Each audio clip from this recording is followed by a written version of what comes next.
Boa noite, irmãos. Tudo bem com vocês? Está feliz? Está feliz mesmo? Parecendo muito não, mas vamos lá. Muito feliz de estar aqui com vocês. Depois da minha teórica licença paternidade. A Madazinha está lá em casa, a Evelyn também, a pastora Evelyn. Todo mundo bem, graças a Deus. Quando me perguntam, eu costumo dizer que a gente está sobrevivendo, a Madalena. E a Madalena está sobrevivendo aos pais dela. Afinal de contas, somos pais de primeira viagem. Então, vocês sabem como é que são, gente. Quem é pai aí sabe como é que é. Então, se eu esquecer alguma coisa, se eu falar alguma coisa que eu não devo, vocês me perdoem. Entendeu? Porque é a privação de sono que acontece. Tava falando pra todo mundo, gente, a Madalena dorme muito bem de noite. Ela dorme mesmo, graças a Deus. Aí hoje que eu ia pregar, ela resolveu acordar a cada 1 hora de madrugada. Foi bem legal.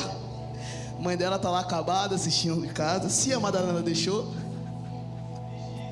Mas a gente tá muito feliz, irmãos. A Madalena é uma resposta de oração, de uma palavra de Deus. E nos dias que são difíceis, ou nos dias muito alegres, eu sempre me lembro que eu orei muito por dias como esses. E que a gente tem muito mais a agradecer do que a reclamar. Não é verdade? O Senhor é bom, irmãos. Não é mesmo? O Senhor é bom.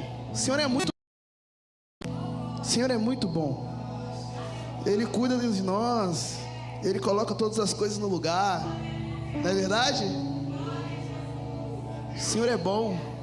O Senhor é bom. Você pode agradecer ao Senhor pela sua bondade? Amém.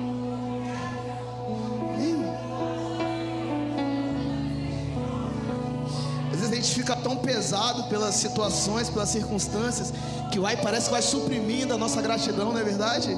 Você pode agradecer ao Senhor. Amém. O Senhor é bom. O Senhor é bom. Fiel em todo tempo. Ele não nos deixa enganados, não nos deixa desamparados. Sua boa mão, ela não está encolhida para que não possa nos abençoar. Seus ouvidos não estão tampados para que não possa nos ouvir.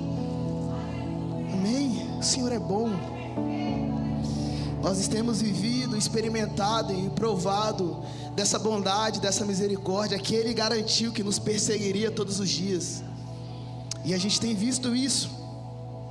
Hoje, eu confesso que todas as vezes que um dia eu já preguei aqui na Juntos, esse foi um dia que eu fiquei mais sem saber muito bem como fazer, o que falar. Eu estava conversando com o pastor Vini ali do gabinete, estava falando com ele: pastor, quando a gente sabe é ruim, porque a gente não sabe se a gente sabe de verdade. A gente fica sempre com aquele medo: será que é isso mesmo? Será que eu não está coisa da minha cabeça, da minha imaginação, do meu coração? Será que eu não estou botando aqui minha emoção nisso aqui? E não é nada que Deus está falando? E aí quando a gente não sabe, a gente já não sabe mesmo. Então a gente fica naquela agonia, naquele, sabe, aquela coisa dentro da gente, aquele medo, aquele desespero, aquela tremedeira, vontade de ir no banheiro toda hora. Então a gente nunca sabe muito bem. E eu estava meditando sobre algumas coisas e pensando muito sobre o temor do Senhor, um pouco também sobre a nossa vida em comunidade, um pouco sobre os encontros dos homens, dos grandes homens de Deus com a glória de Deus, e quanto esses encontros transformam a vida desses homens, e o quanto às vezes parece que os nossos encontros com a presença de Deus parece que não tem afetado tanta gente como a gente deveria afetar. E nessa confusão de pensamentos, um texto me saltou ao coração, Salmo 25, de falar que a intimidade do Senhor é para aqueles que o temem, e a esses Ele dá a conhecer os segredos da sua aliança. A gente vai ler esse texto depois. Mas em Mateus 24, Jesus ele começa o seu sermão falando algo muito poderoso. Ele fala: olha, cuidado para que ninguém vos engane, cuidado para que vocês não sejam seduzidos pelo engano. E eu acho interessante que estava conversando com o pastor Dan, ele estava falando sobre como o engano ele tem crescido, e a tendência é que a gente viva nos próximos anos a era mais enganosa de todos os tempos. Vocês estão percebendo isso também? Hoje, com as ferramentas de tecnologia, IA, etc., a gente já não sabe o que é verdade e o que é mentira. Por exemplo, a gente está tendo uma versão do russo na internet Claramente é. Mas quase que parece com o russo. Mas não é o russo.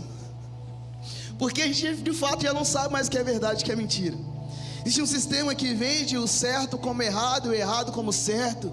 Existe um momento de mistura de valores, de meias verdades, que na verdade são mentiras completas.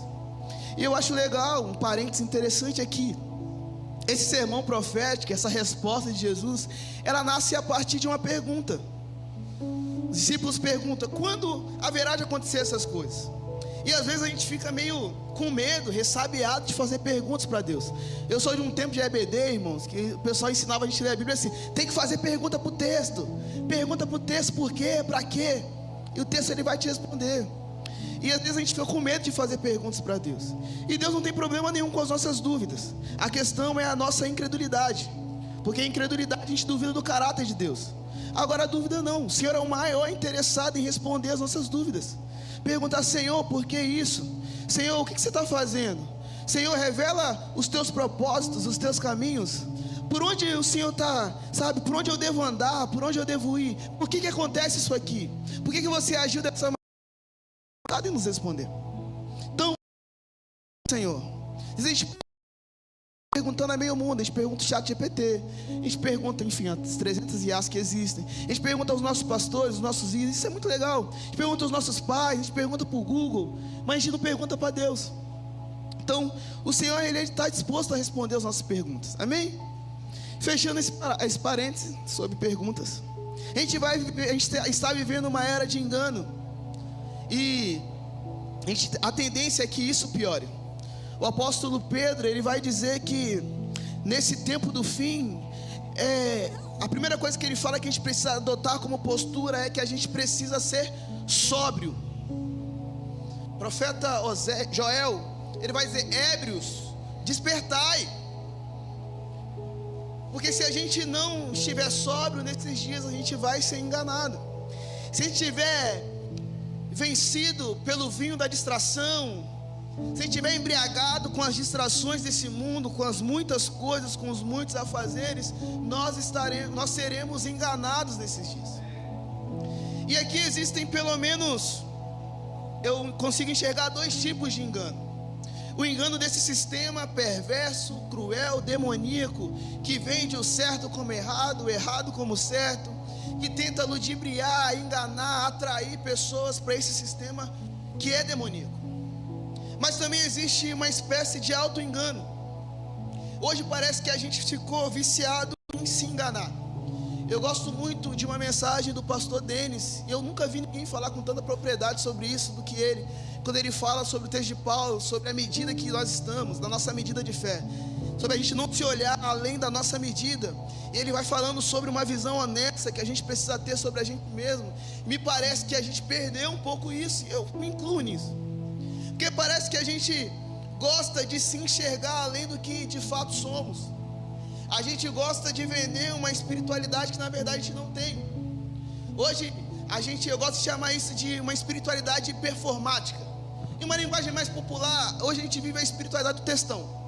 Tudo é um grande texto teológico profundo na internet. E como a IA ajuda a gente a fazer isso muito bem, então a gente se tornou muito profundo, na verdade, sem ser. Então a gente tem um monte de gente que sabe falar sobre muitas coisas, mas na hora do vamos ver, a vida de verdade não é aquilo mesmo. Isso é um auto-engano. Então nessa era de muito engano, a gente também tem vivido esse problema. O problema do auto-engano, o problema de se enxergar além do que nós realmente somos, enganando a nós mesmos. E aí quando chegar os dias de tribulação, os dias que virão, os dias que nós já estamos vivendo, nós não resistiremos. Porque na verdade nós não somos tão profundos como achamos que somos. E o que nós estamos vivendo na verdade é um engano. Você está conseguindo me entender até aqui? Amém? Você está aí? Vou fazer aquele nosso combinadinho, vou falar amém, vou dar deixa para vocês. Amém, vocês respondem forte, amém? Isso, gente, porque aí fica parecendo que vocês estão, né, comigo. Beleza?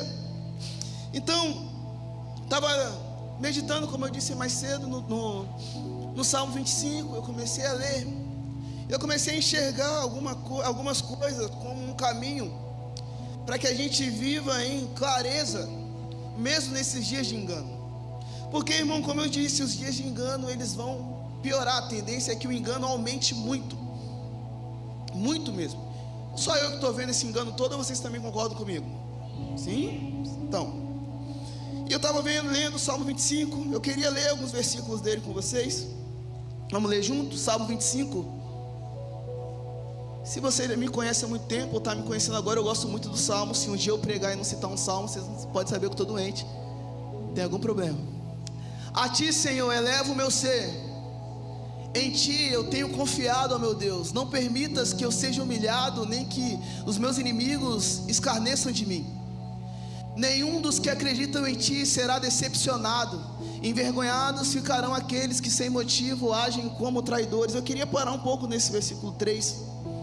Existia algo muito profundo que o salmista fala. Ele fala: olha, nenhum dos que acreditam em Ti, eles serão decepcionados, eles serão frustrados. Essa é uma verdade bíblica. Isso não é um texto interpretado pelo Roberto. Esse não é um texto que está ali solto nas escrituras. Essa é uma verdade.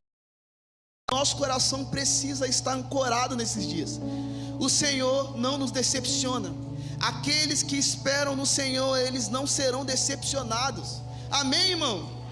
Então, a primeira coisa que eu percebo que a gente precisa desenvolver para que a gente passe pelos dias de engano e permaneça fiéis é: o nosso coração precisa estar ancorado nessa esperança, nessa verdade. Aqueles que esperam no Senhor, eles não se frustram. Espera aqui não é uma espera sentada vendo a vida acontecer. Aqui é uma espera perseverante, como alguém que todos os dias enche o potinho, coloca a sua expectativa, a sua esperança no Senhor, e nele espera. O Salmo 34 vai dizer: os que olham, a gente canta muito isso, né? Os que olham para o Senhor, os seus rostos eles estão radiantes, eles não verão as frustrações, eles não serão decepcionados, não serão confundidos. Isaías 40 vai dizer: olha, os que esperam no Senhor, eles caminharão, correrão e não se cansarão, voarão como águia, renovarão as suas forças.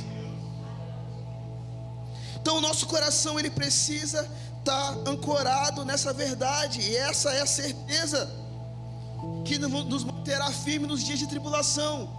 Porque, irmãos, o Senhor nunca, absolutamente nunca nos deu motivo para duvidar dele.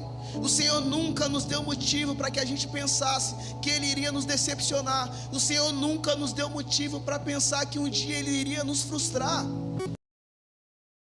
Eu sou prova disso, viva disso.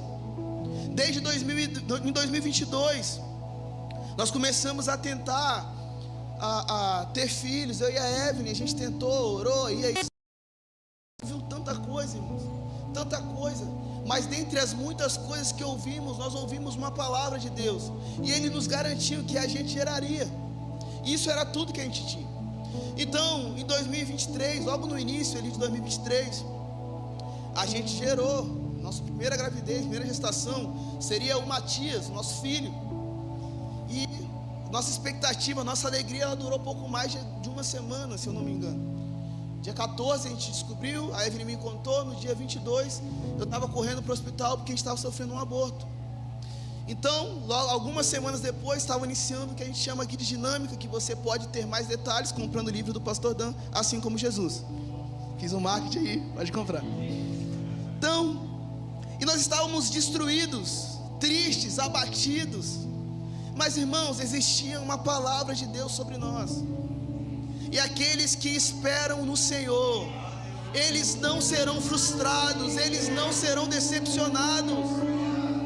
Na verdade, Paulo, na verdade, Diego, os que esperam no Senhor, irmão, o tempo pode parecer que está demorando demais, pode parecer que as coisas não irão acontecer, pode parecer que está tudo confuso, tudo está indo contra, o mundo está descabando. Meu Deus, pastor Dan vem aqui, ele prega que vai acabar tudo em 7 anos. Será que vai dar tempo, irmãos? Os que esperam no Senhor, eles não se frustram, os seus rostos não verão a decepção. Isso não sou eu que estou falando, é a palavra de Deus, pura, eficaz, verdadeira, mais fiel do que todas as coisas. E se a gente não acreditar nisso aqui, irmãos, não tem no que acreditar. Então o meu coração precisa estar ancorado nessa verdade. Porque se eu olhar para as circunstâncias, se eu olhar para o mundo, se eu olhar para esse sistema maluco, eu vou ficar maluco. dia a gente não sabe se um país vai invadir o outro. A gente dorme de um jeito, acorda com outra guerra. Não é verdade? A gente não sabe se vai vir outro vírus, outra doença. Todo dia se descobre uma doença nova, todo dia se descobre uma cura de outra. É tudo uma loucura.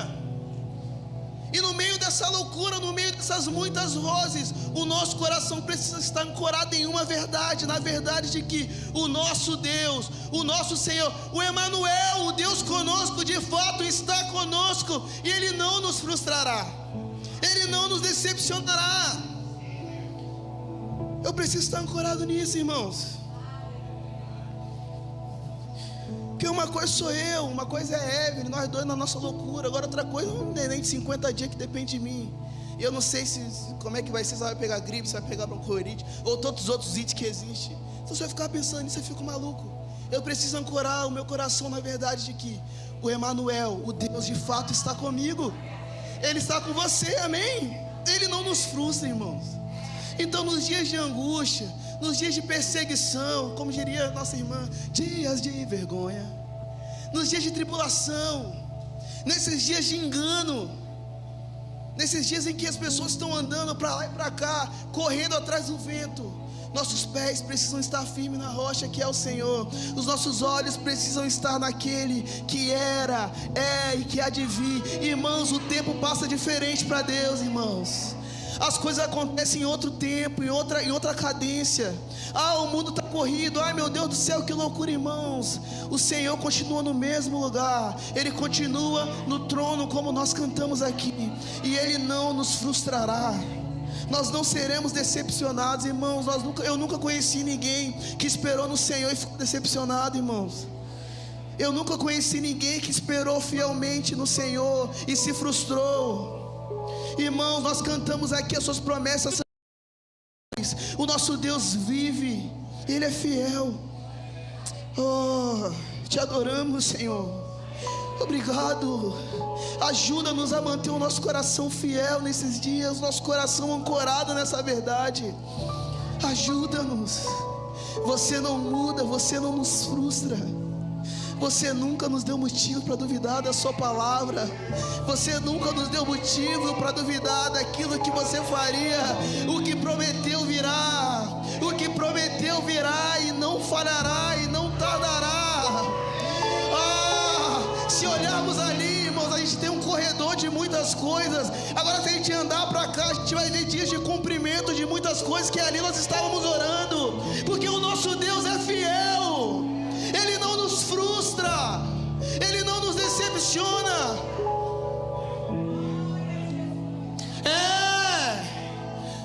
O Senhor é bom. Paulo, o Senhor não nos frustra, Ele não nos decepciona, Ele é fiel. Ele prometeu. Se Ele prometeu, é nisso que eu vou esperar, é nisso que eu vou pôr meu coração. Oh Deus. Versículo 4: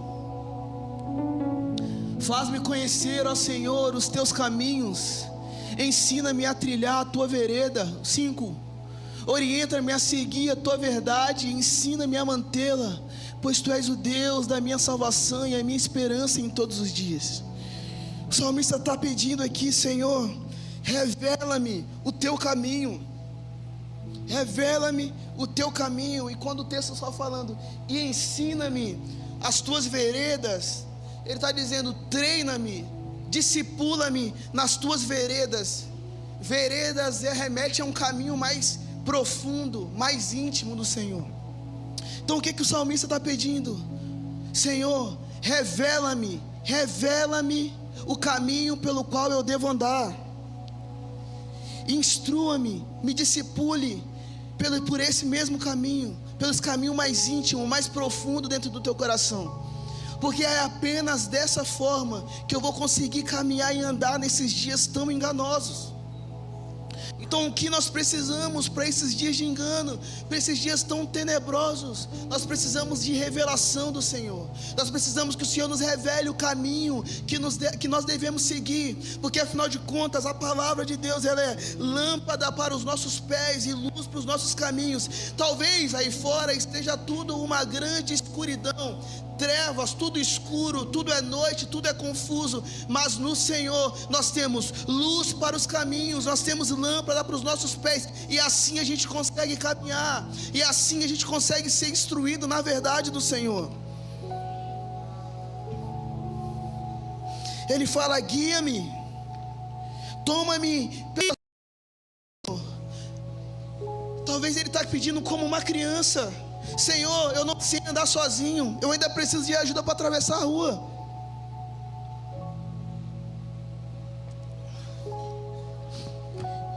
A verdade é que sozinho eu ainda não consigo, eu ainda não sei, eu preciso que você me pegue pelas mãos e me guie para o caminho que eu devo seguir, pelas tuas veredas.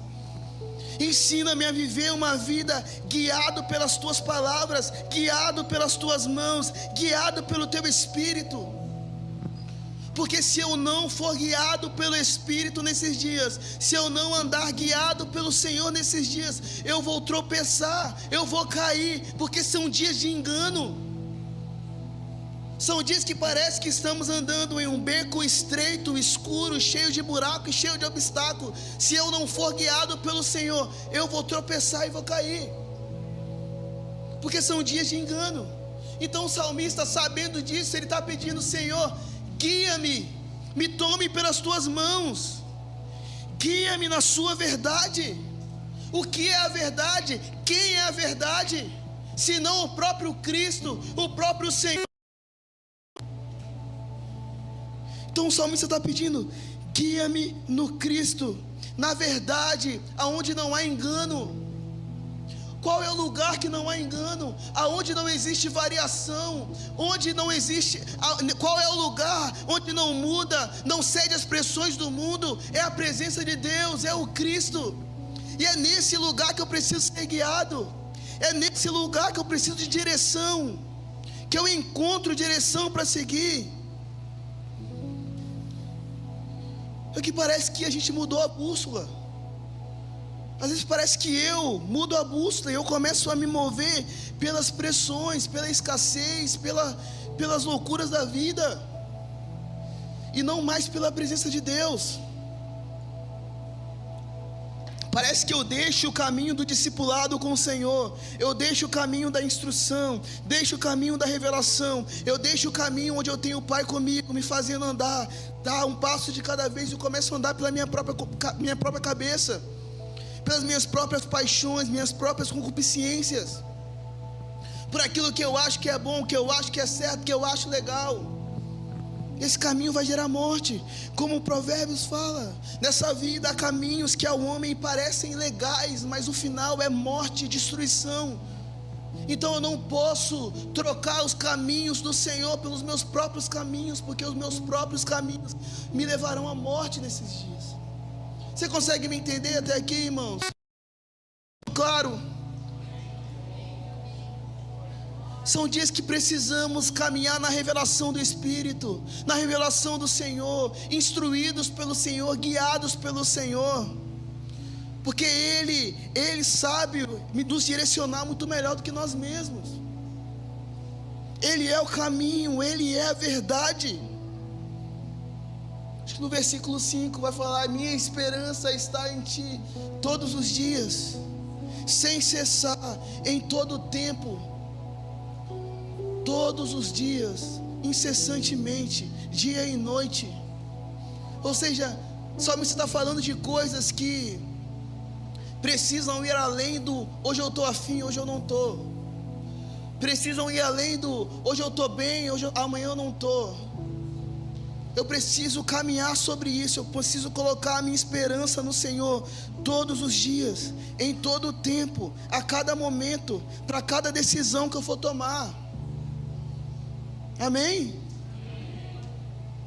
Então a primeira coisa que eu aprendo com o Salmo 25, sobre a viver esses dias de enganosos em clareza no Senhor, é que eu preciso ter o meu coração ancorado na palavra de Deus, que fala que Ele não nos frustra, porque os que esperam no Senhor, eles não serão decepcionados.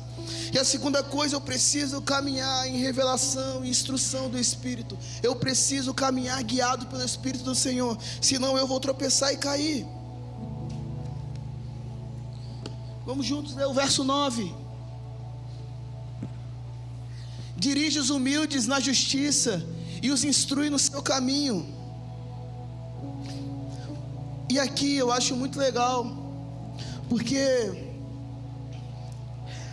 os humildes aqui não são pessoas que são necessariamente pobres ou sem instrução. São pessoas crianças, dependentes, e são pessoas que têm um coração ensinável. Esses dias de engano, eles vão requerer de nós humildade, irmãos. Humildade. Se nós não formos humildes nesses dias, qual é o contrário de humildade aqui? Arrogância, prepotência, soberba. O salmista vai dizer, se eu não me engano, no Salmo 36 ou 35, que o arrogante ele não consegue perceber os seus próprios erros. E aí é que está o problema. Porque quando a gente se torna arrogante demais, a gente é alvo fácil de engano. Porque a soberba ela precede a ruína, precede a queda. Então são dias de eu inclinar cada vez mais o meu coração diante de Deus, diante dos meus irmãos, e pedir: Senhor, me ensina. Me ensina. Eu preciso aprender de Ti. Me instrui na Sua justiça. Me instrui no Seu caminho. Me instrua na Sua forma de fazer, na Sua forma de agir. Porque caminhos aqui está falando da forma de Deus conduzir as coisas, da conduta de Deus, da forma de Deus agir. Então são dias que cada vez eu preciso mais olhar para o Bruno, encontrar o Cristo que tem nele e falar: Bruno, me ensina. O que é isso? O que você está enxergando no Senhor? Eu não sei tudo. Porque os mansos, os humildes, eles herdarão a terra. São dias que nós precisamos quebrar o nosso orgulho, irmãos. Quebrar toda a arrogância que ainda existe no nosso coração. E não fala para mim que a gente não é arrogante. A gente é assim. A gente acha que a gente sabe demais. A gente acha que a gente faz demais. A gente acha que a gente é bom demais. Na verdade nós não somos. Nós ficamos completamente carentes do Senhor, necessitados do Espírito, irmãos. Como o pastor cansa de dizer, que a gente é tudo zoado, carente da graça de Deus. Nós precisamos do Senhor. E se nesses dias nós não reconhecermos isso, a gente vai sucumbir, a gente vai ser destruído. Porque a gente precisa de Deus, irmãos. Não há beabá correto para a gente fazer. Não há mapa da mina aqui. Existe uma verdade: a gente precisa de Deus. Se a gente não tiver o Senhor, a gente não resiste. A gente precisa de Deus. A gente precisa do Senhor.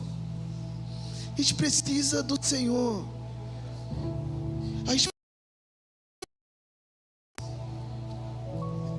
A gente precisa de Deus. Então a gente precisa talvez de um batismo de humildade nesses dias.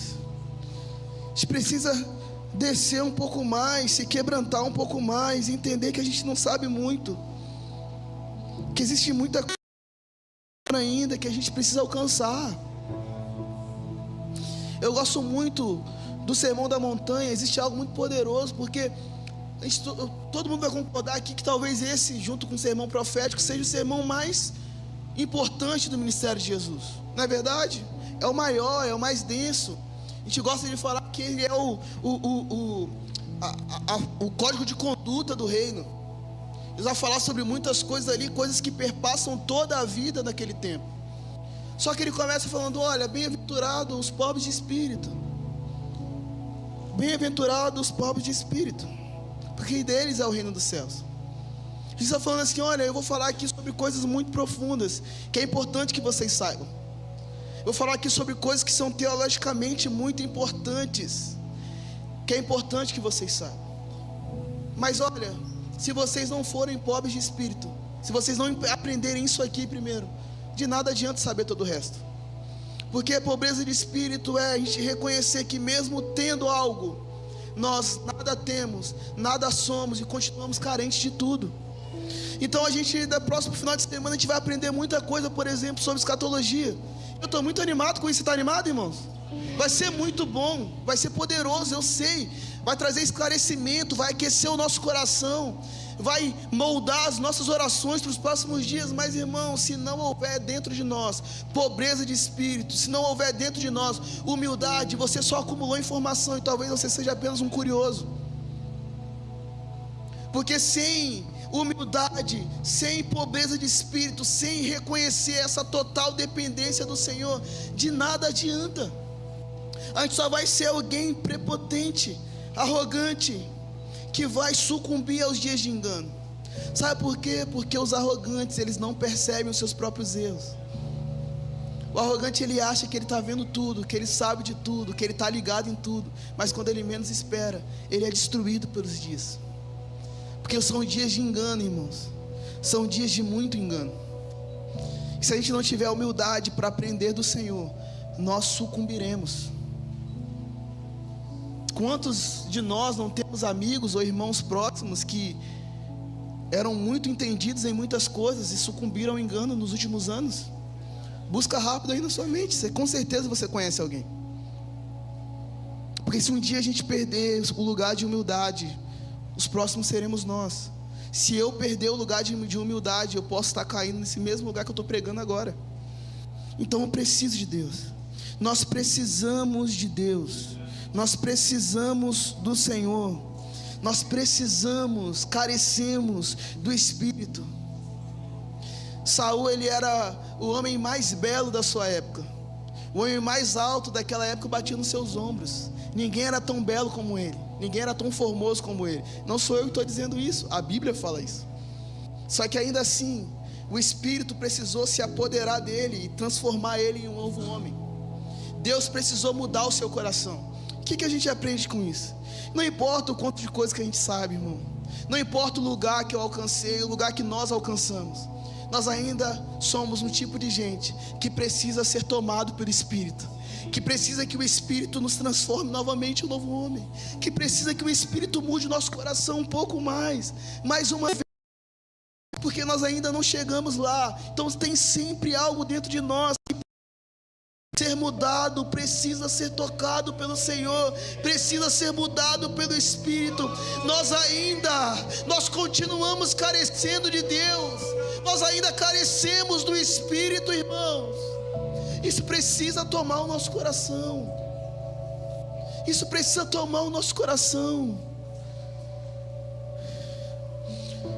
Nós, enquanto Juntos por Ti, nós temos 10 anos, já fazer 11 de comunidade.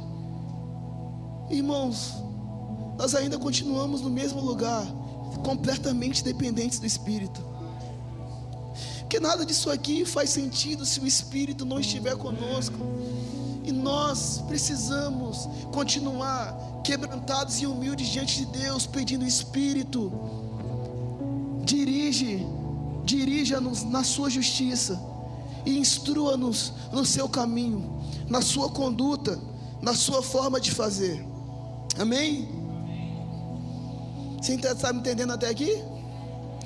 Então, primeira coisa que a gente precisa aprender, que a gente aprende com o Salmo 25, como uma conduta nesses próximos dias, nos dias de engano, é que o nosso coração precisa estar ancorado na verdade de que Deus não nos decepciona. A segunda coisa é que nós precisamos caminhar em revelação e instrução do Senhor. Nós precisamos caminhar guiados pelo Espírito. A terceira coisa, nós precisamos manter os nossos corações em um lugar de humildade, ou nós seremos completamente destruídos nos próximos dias. Nós carecemos do Espírito. Eu queria que avançássemos um pouco para o versículo 12. Você está aí comigo ainda?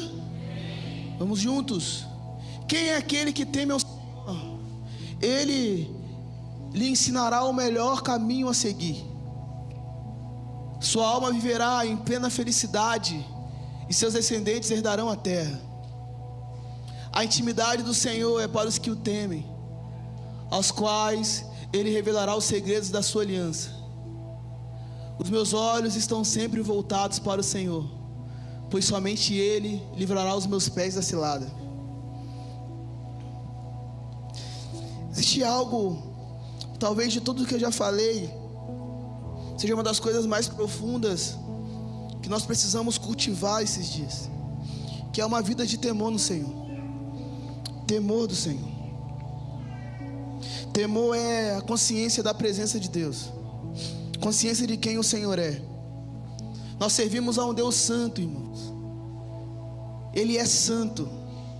Ele é distinto de qualquer outra coisa, de qualquer outro ser, de qualquer outra coisa criada. Ele é distinto de tudo. Ele é incomum. Não há nada e não há ninguém que se compara a Ele. Ninguém se compara ao Senhor em glória, beleza, majestade, santidade, poder, honra, em qualquer outra coisa. Ninguém é como Ele.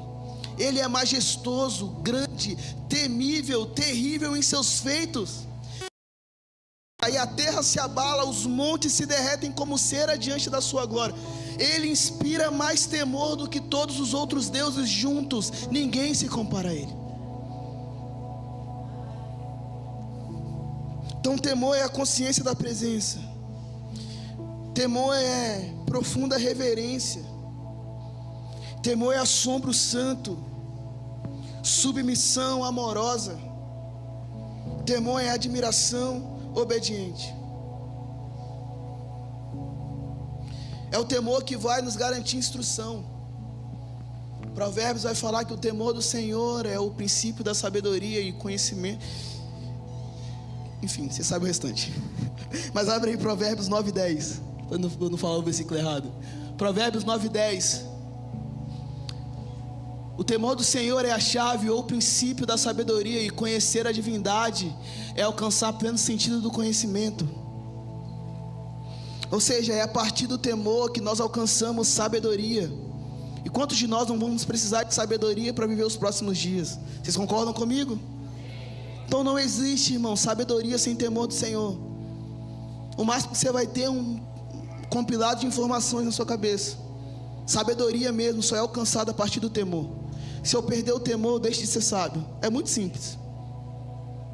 Eu sei muita coisa, mas se não há temor do Senhor, irmãos, você não sabe muita coisa, você não sabe nada. A gente não sabe nada, porque a gente precisa temer ao Senhor. E é o temor quem vai nos garantir proteção. Proteção dos nossos inimigos. Salmo 34, no verso 7. Deixa eu abrir aqui rapidinho. Salmo 34, verso 7. O anjo do Senhor acampa ao redor do que os temem e os livra. No Salmo 33, no verso 18 e 19, vai dizer: os olhos do Senhor estão sobre os que o temem, sobre os que esperam pelo seu amor, para livrá-los da morte e conservá-los vivos em um tempo de fome. Olha isso. O temor do Senhor, ele vai trazer proteção, vai nos garantir alimento, prosperidade. Prosperidade no sentido de plenitude. O temor do Senhor vai nos proteger das ciladas do inimigo, dos maus caminhos, dos ataques, das flechas, do homem sanguinário, das artimanhas de Satanás. Mas tem algo que é muito poderoso para mim, e é algo que a gente precisa refletir nesses dias. O temor do Senhor vai nos proteger de nós mesmos, de nós, das nossas concupiscências, dos nossos maus desejos. É o temor do Senhor que vai me impedir de dar um passo para onde eu não deveria dar. É o temor do Senhor que vai me impedir de fazer negócios escusos que eu sei e você sabe que nós não deveríamos fazer. É o temor do Senhor que vai me fazer e vai me impedir de entrar em relacionamentos que eu e você sabemos que não deveríamos entrar. É o temor do Senhor quem vai nos fazer não transpassar limites que eu e você sabemos que não devemos transpassar. É o temor do Senhor que vai nos impedir de abrir concessões que eu e você sabemos que não devemos abrir. E conversando com alguns, observando algumas coisas nos últimos meses, e é algo que eu me incluo, irmãos. Eu não estou aqui falando numa plataforma apontando coisas nas quais eu não preciso ajustar, mas me parece que a gente pode ter decaído um pouco no nível de temor. Há uns meses atrás, estava conversando com alguns jovens aqui da igreja, e se você não tem motivo para orar por mim, irmãos, hoje eu fico diretamente ligado ao Ministério de Música e aos jovens, e eu tenho uma filha recém-nascida de 50 dias. Se isso não é motivo para você orar por mim, irmão, não sei mais o que é. Eu preciso muito, irmão, preciso muito. Fechando esse parênteses, ore por mim. Mas eu estava conversando com os jovens, uma resenha sobre cinema, sobre carteirinha, É a pessoa que falou comigo, ela vai saber, mas eu amo ela, sabe disso. Ela falou bem assim: não tem nada a ver você ir pro cinema com a carteirinha de estudante sem você ser estudante. Eles nem olham isso, não tem nada a ver, não tem nada a ver. E aí eu falei: como assim, não tem nada a ver? Não tem nada a ver e tal. Aí, não, como assim não tem nada a ver? Ué, você não é estudante, tá? Você é no mínimo falsidade. No mínimo você está mentindo. Não tem nada a ver, nada a ver. E eu saí ali daquela conversa, e quando eu estava caminhando assim para casa, parece que o Espírito comunicou no meu coração algo assim: se fosse em 2023, vocês jamais estariam tendo esse tipo de conversa. E o que aconteceu em 2023, irmãos? Se você me conhece de perto, você sabe que eu sou o menos saudosista. Porque tem uns irmãos aqui que eu amo muito, que fala dinâmico, o coração aqui. Mas, irmãos, nesses dias, naqueles meses que nós estávamos aqui orando,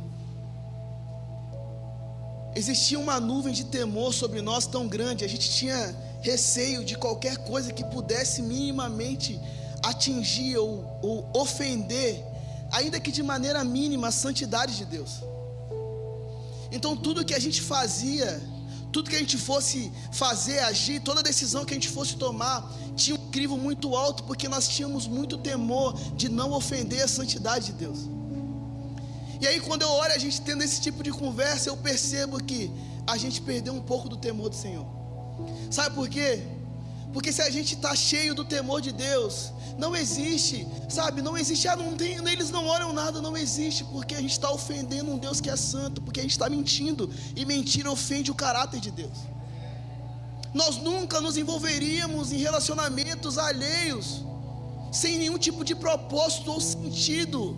Sabe por quê? Porque nós estávamos cheios do temor do Senhor. Nós não precisávamos de alguém falando aqui: olha, não faça isso, olha, não faça aquilo. A gente não precisava ficar 24 horas falando o tempo inteiro, respondendo perguntas sobre corte, por exemplo, porque você tomava a sua própria decisão com base no temor do Senhor. Só que me parece que hoje a gente precisa voltar a falar de coisas básicas, do que é pecado e o que não é.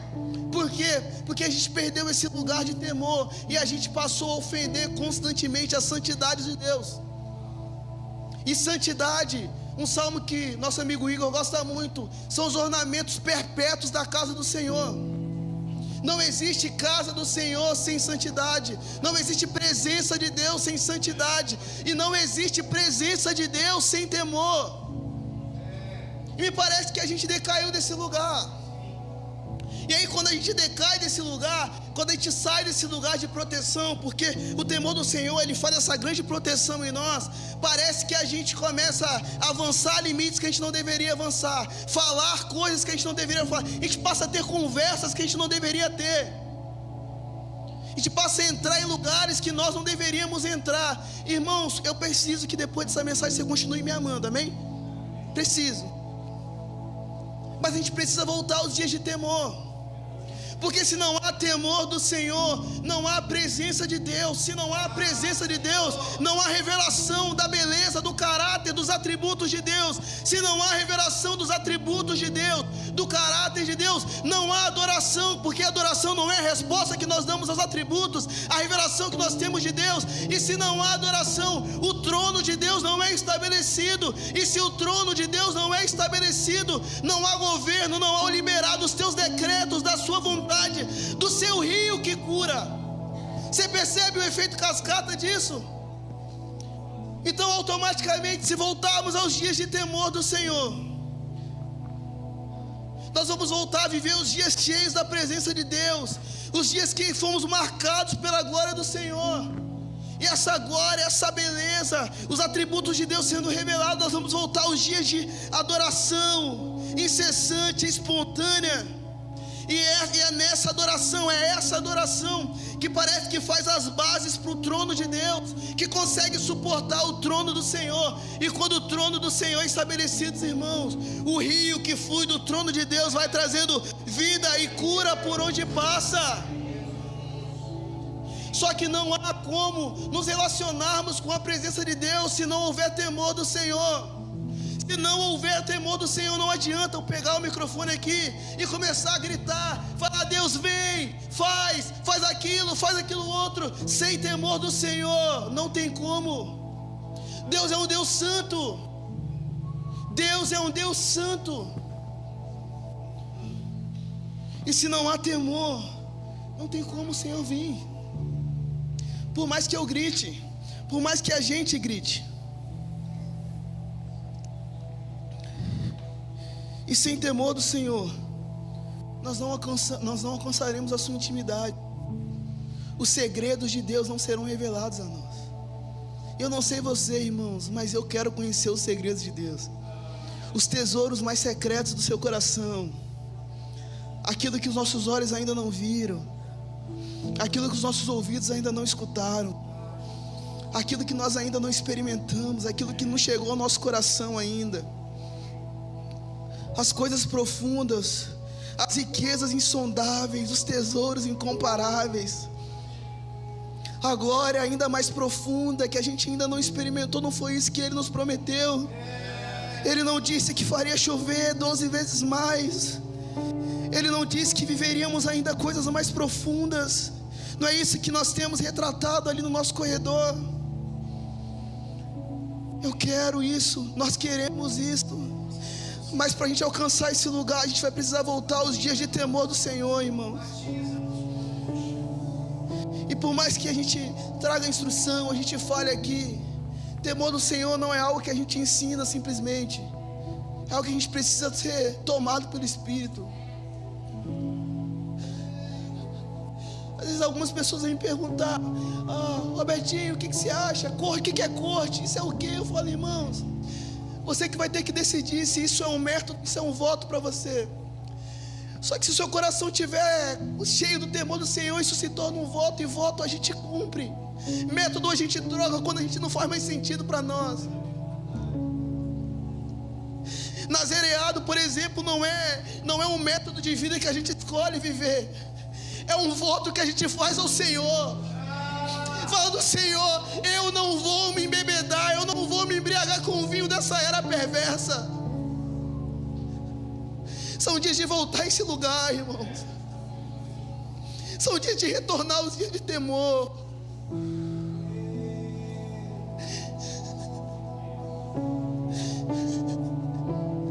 São dias de retornar aos dias de temor,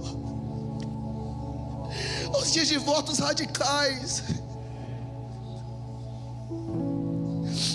aos dias em que clamávamos: Senhor, que não passe de mim. Que nós gritávamos aqui: Filho de Davi, toca-nos mais uma vez. Ó Senhor, batiza-nos com santo temor. Batiza-nos com santo temor, Senhor.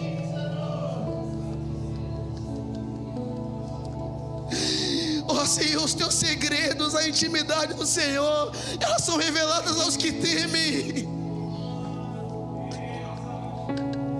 Nós clamamos: Senhor, orienta o nosso coração mais uma vez para que Ele te tema. Orienta o nosso coração mais uma vez para que Ele te tema. Espírito, batiza-nos com temor. Espírito, ninguém pode nos mudar tão profundamente senão o Senhor. Toca-nos mais uma vez com santo temor, porque nós queremos conhecer o teu coração. Nós queremos conhecer as riquezas insondáveis, os tesouros incomparáveis, aquilo que ainda está oculto a nós, os segredos do pacto, os segredos da tua aliança, Senhor. Ó Deus, revela-nos. A gente não caminhar em profundidade nos próximos dias, nós seremos enganados.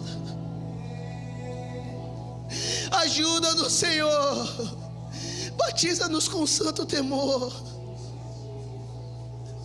Será que nós podemos orar juntos por isso, irmãos? Se você sente que precisa voltar aos dias de santo temor, irmãos, vamos clamar juntos por isso. Se você quiser vir aqui à frente, você pode vir. Nós só vamos clamar juntos.